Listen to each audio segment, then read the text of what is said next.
પોતાને વિશે પૂજ્ય બુદ્ધિ રહેવી તેને માન કહેવામાં આવે છે.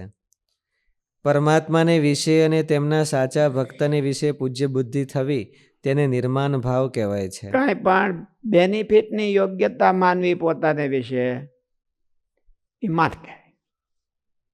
હાર પહેરાવે છે તો હું પહેરાવા જેવો છું, ગાદી હોંપે તો હું આમ ગાદી જેવો છું, એ બધું માન કહેવાય.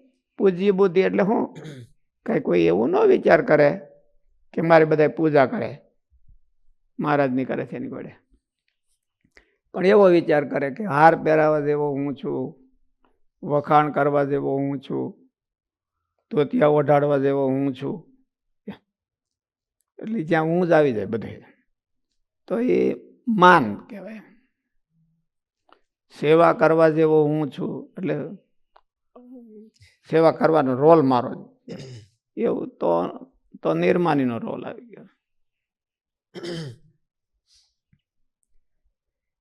નિર્માન મોહ, પોતાને વિશે પૂજ્ય બુદ્ધિ રહેવી તેને માન કહેવામાં આવે છે. ગુલામ થવા જેવો હું છું તો વાંધો ના આવે, પણ એવું કોણ કે, એવું કઈ ના. દાસનો દાસ થવા જેવો હું છું એમ.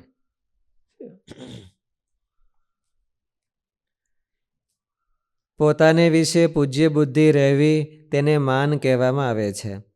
પરમાત્માને વિશે અને તેમના સાચા ભક્તને વિશે પૂજ્ય બુદ્ધિ થવી તેને નિર્માન ભાવ કહેવાય છે. માનનો ઓપોઝિટ છે એટલે નિર્માન કહેવાય. કાંઈ ઓલો શું બને કે આપણે મારી પાસે કાંઈ પાણી જ ન હોય, હે આ નમાલિયત એ નિર્માની પણ નથી,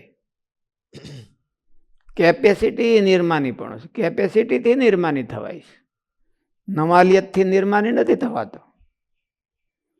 કેપેસિટી હોય ને ભગવાનને ભગવાનના ભક્તની સેવા કરવાની તો એનાથી નિર્માની પણ આવે. નમાલો હોય ને આંખે માખે ઉડતી ન હોય તો એ નિર્માની થોડો થઈ ગયો. એટલે નમાલિયતથી નિર્માની નથી થવાતું, કેપેસિટીથી નિર્માની થવાય.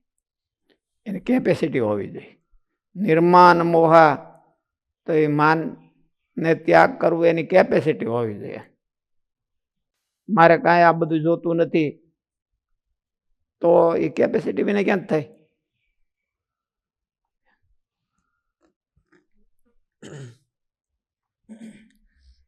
બાકી બોલવા ચાલવાના વ્યવહાર વિવેકને આપણાથી કાંઈ થાય નહીં, આપણાથી આમ ન થાય, આપણાથી આમ ન થાય, એટલે એ નિર્માનીપણું નથી, એ તો કંગાલપણું કહેવાય. એટલે નમાલાપણું હોય એ નમાલાપણું કહેવાય. એટલે નમાલાપણું હોવું એ નિર્માનીપણું નથી. નિર્માનીપણું તો કેપેસિટી છે. એટલે કેપેસિટી હોય તો અક્ષર ભાવ આવે ને, કે નમાલામાં અક્ષર ભાવ આવી જાય. એવું કીધું મૂર્ખ્યું ન હોય.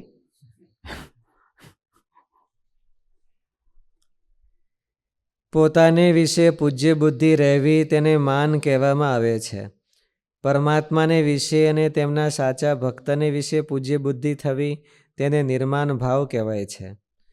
બાકી બોલવા ચાલવાના વ્યવહાર વિવેકને ફોર્માલિટીને નિર્માનીપણું નથી ગણાતું. ઘણા બોલવામાં ખૂબ જ નમ્ર જેવા દેખાતા હોય છે, પણ પોતાને વિશે ઘણી મહત્વ બુદ્ધિ બાંધીને ફરતા હોય છે. જી સ્વામી, જી સ્વામી એવું કહેતા હોય. આપણે તો મજા આવી જાય કે જી સ્વામી એટલે બોલું વાહે લગાડવાનો હોય, પણ એને પહેલા લગાડી દીધો જી સ્વામી જી, એટલે આપણે આમ સમજી લેવાનું કે વાહે જી લગાડી દેવાનું, કે સ્વામી જી કહે છે આપણને. સ્વામી માંડ માંડ કોક કહેતા હોય એને બદલે જી કોક કહેવા મળે તો કેટલું બધું મત. એમ નિર્માની નથી. હવે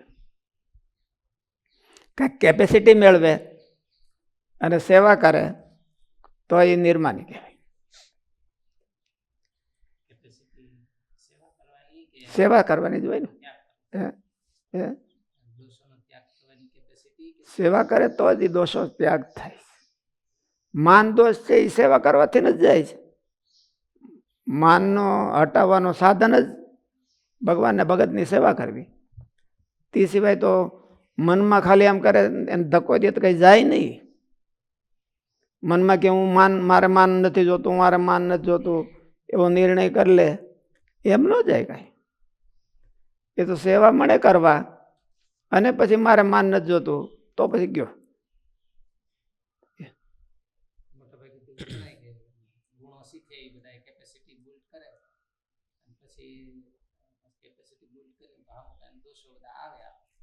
હા, એટલે કેપેસિટી વાળો નિર્માની થઈ શકે છે, નમાલો નિર્માની થઈ શકતો નથી. અને કેપેસિટી વાળો મૂર્ખો હોતે થઈ શકે. મૂર્ખતાઓમાં કેપેસિટી તો જોઈ જ. એટલે કેપેસિટી નિર્માની પણ એવું નથી. કેપેસિટી એમાં જરૂરી પડે છે, જરૂરી હોય છે. નિર્માની થવું હોય કે મૂર્ખો થવું હોય તો એને કેપેસિટી જોઈ. નમાલો થવું હોય એને કાંઈ કેપેસિટી ન જોઈએ. જેને નમાલો થવું હોય એને એક જ જોઈએ, હું મારાથી આ ન થાય, તો એ તરત જ નમાલો થઈ જાય. એક વાર નહીં 10 વાર ગોખી રાખવું જોઈએ, મારાથી આ ન થાય, મારાથી આ ન થાય, મારાથી આ ન થાય, મારાથી. એટલે ટાઇટલ લગાડી દેવાનું કામ અતિ નિર્માની કૌંસમાં નમાલા છે. માખી નો ઉડે એમ હોય તો એને નમાલો કેવો કે નિર્માની કેવો? માખીની પાસે નિર્માની થઈ ગયો.